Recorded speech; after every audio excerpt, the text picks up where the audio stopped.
Hi, my name's Pablo. I'm 54 and live in Croydon. I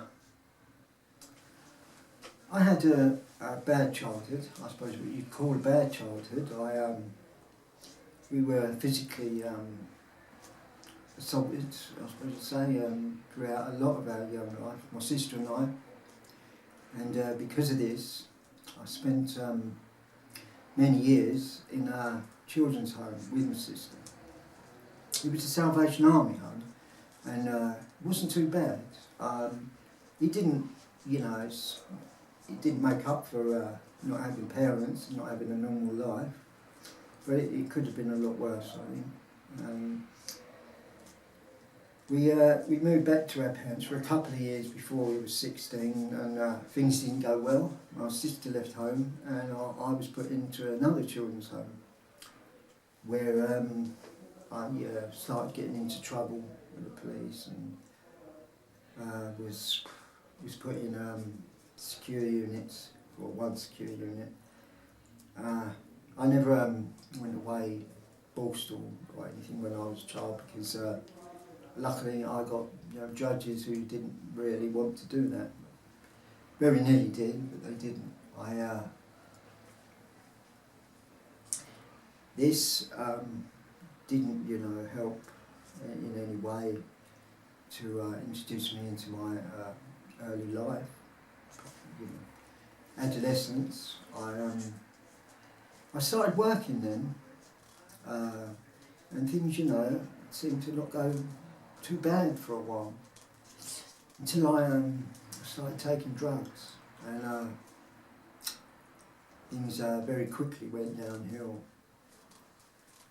I took a lot of drugs, not drinking, a lot of drugs, and as would happen, these things need to be paid for, and so crime, paid for them.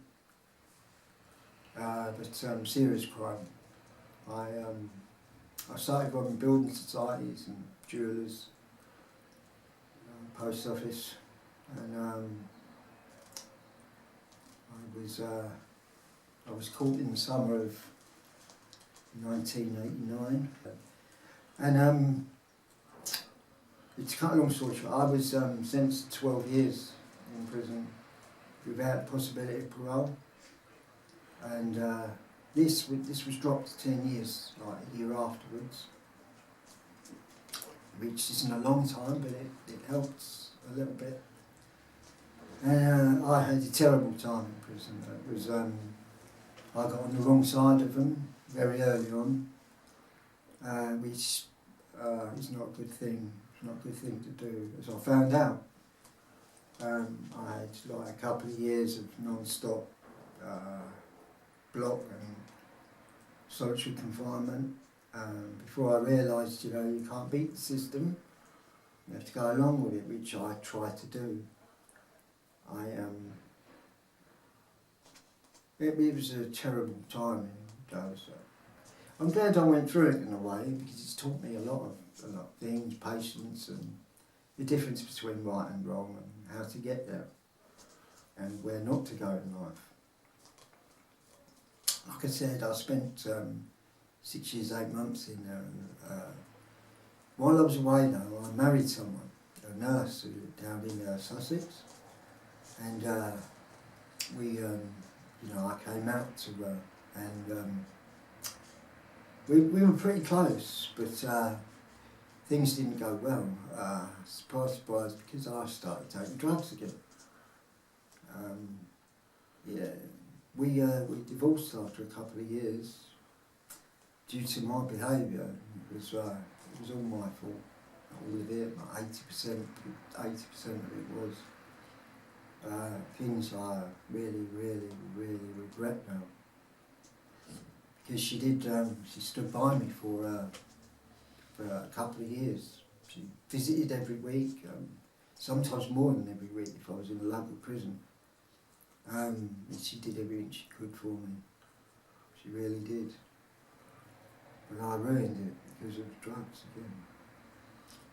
I had a breakdown, and was put.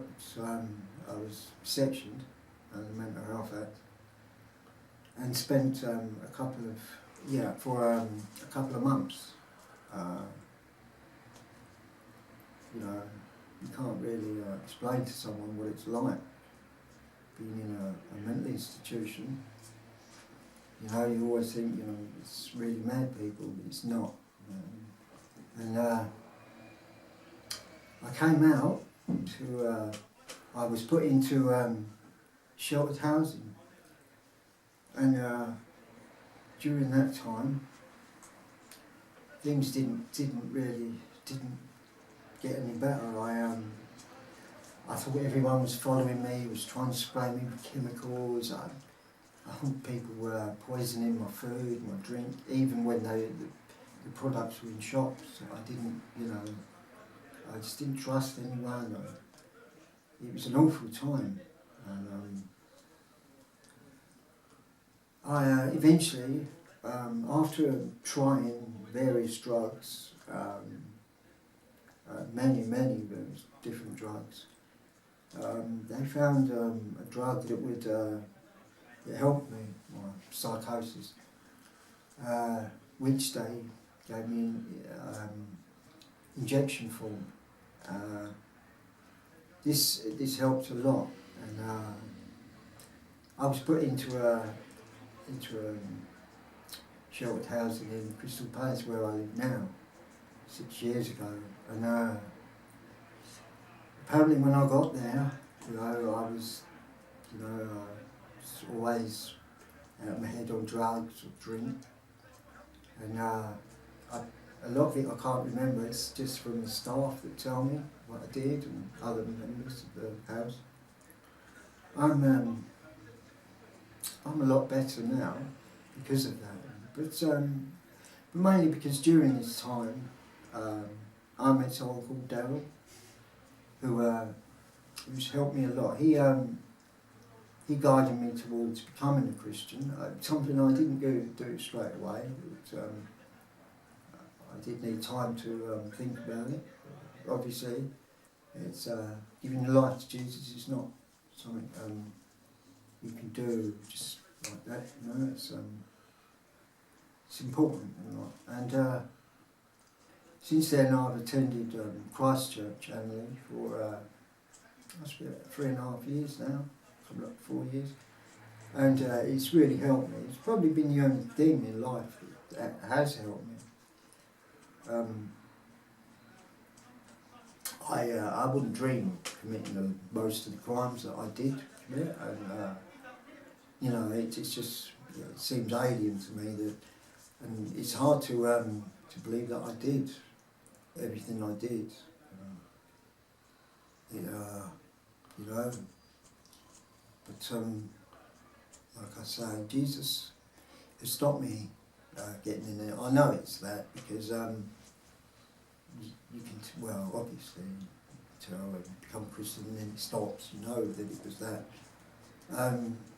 And it's got me a lot further than I thought I could ever go again. Because of the first sentence and a couple of times being sectioned, I kind of think it's all going to be... and being a Christian, you know, I feel a lot safer in life. A lot more, you know, I only do small things for the church, but, you know, I feel good about it, and I enjoy it. I really do. It's it gives you, you know, obviously faith in things, but also, you know, I feel close to Jesus, and that's been important because I haven't been close to anything else in my life, not even members of my family or friends really. Just, but yeah, it's becoming a Christian is the right thing to do.